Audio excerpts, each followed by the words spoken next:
বিয়ে করলে কি ভাগ্য পরিবর্তন হওয়ার কোনো সম্ভাবনা আছে? জানলে উপকৃত হব। যুবক যারা বিয়ে করেন নাই, বিয়ে করার মাধ্যমে ভাগ্য সুপ্রসন্ন হওয়ার বা পরিবর্তিত হওয়ার সুযোগ আছে কিনা?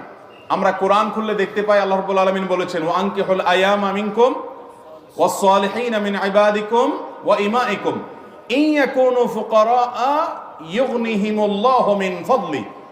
আল্লাহ অভিভাবকদেরকে নির্দেশ করেছেন, তোমরা তোমাদের অধীনস্থদেরকে বিবাহ শাদী দাও, তারা যদি একটু টাকা পয়সার অভাব অনটনের টুকটাক টান থাকেও, তাহলে আল্লাহ তাআলা তাদেরকে বিয়ের পর তাদেরকে সচ্ছলতা দান করবেন।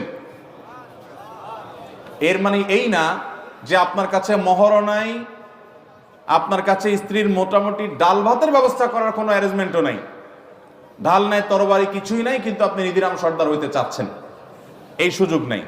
যদি আপনার মোহর দেওয়ার কোনো ব্যবস্থা না থাকে, ডাল ভাতের জোগাড় করারও ব্যবস্থা না থাকে, তাহলে